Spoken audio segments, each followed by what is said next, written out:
2024 के चुनाव के मद्देनजर भारतीय जनता पार्टी अब उम्मीदवारों का चयन कर रही है। एक तरीके से देखा जाए तो जो भारतीय जनता पार्टी लगातार 20 सीट या फिर 15 सीटों, 16 सीट, 17 सीट पर चुनाव लड़ी है, उस भारतीय जनता पार्टी को इस बार 30 सीटों पर चुनाव लड़ना है और 30 सीटों पर भारतीय जनता मजबूती से तैयारी कर रही है। लेकिन अब सवाल ये उठता है कि 30 उम्मीदवार भारतीय जनता पार्टी के पास कैसे आएंगे। उम्मीदवारों को चयनित करना बहुत जरूरी है ताकि इस बार जो चुनाव हो उसमें भारतीय जनता पार्टी की अच्छे तरीके से जीत हो। उम्मीदवारों का चयन करना जरूरी है और उम्मीदवारों को जिताना भी जरूरी है। 30 उम्मीदवार आप किसी को भी उतार नहीं सकते हैं। हालांकि भारतीय जनता पार्टी के पास उम्मीदवारों की कमी नहीं है, लेकिन सही उम्मीदवार की कमी है।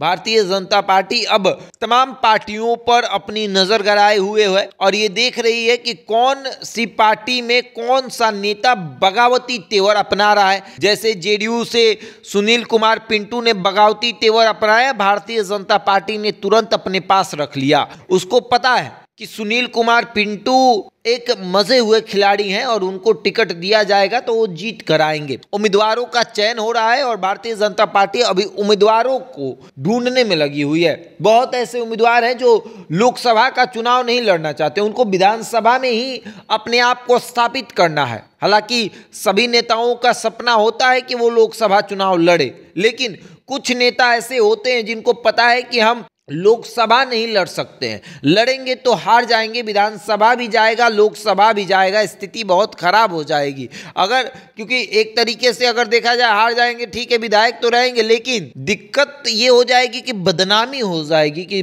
चुनाव हार गए, फिर विधानसभा का चुनाव आ रहा है, फिर उसमें भी दिक्कत आएगी। तो ऐसे में भारतीय जनता पार्टी अब लगी हुई है एक एक उम्मीदवारों को चयनित करने में। दिल्ली और बिहार के तमाम नेता जो हैं वो बैठकर ये डिसाइड कर रहे हैं कि किसको मैदान में उतारा जाए, कौन होगा जो आगे का रास्ता जो है वो तय करेगा और सही तरीके से तय करेगा। देखिए आगे क्या होता है। भारतीय जनता पार्टी तो लगी हुई है और सही मायने में देखा जाए तो भारतीय जनता पार्टी के पास उम्मीदवार नहीं है, उम्मीदवार चाहिए उसे। और इस बार जिस तरीके से फाइट है, टफ फाइट है, एक तरीके से देखा जाए तो इतना टफ फाइट है कि बिहार में क्या स्थिति होगी ये देखने वाली बात होगी। करो या मरो की स्थिति है, जीतना तो है किसी तरीके से, और जीतना है तो अच्छे तरीके से जीतना है, ज्यादा से ज्यादा सीट लाना है। क्योंकि जैसे राजद, जेडीयू और कांग्रेस जोड़ लगा रही है, समीकरण जो बना हुआ है, अगर उस समीकरण पर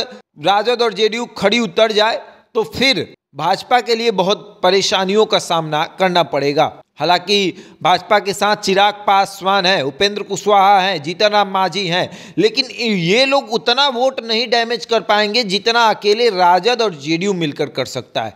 अब आगे देखिए क्या होता है, कैसे इन तमाम वोटों को डैमेज किया जाता है और क्या होता है, ये तो वक्त ही बताएगा। लेकिन जिस तरीके से तमाम पार्टियां लगी हुई हैं और गठबंधन जो है वो अपने आप को मजबूत स्थिति में दिख रहा है, लेकिन भाजपा के पास उम्मीदवार की कमी है। बहरहाल इस खबर में इतना ही, बने रहे हमारे साथ और देखते रहे द इंडिया टॉप।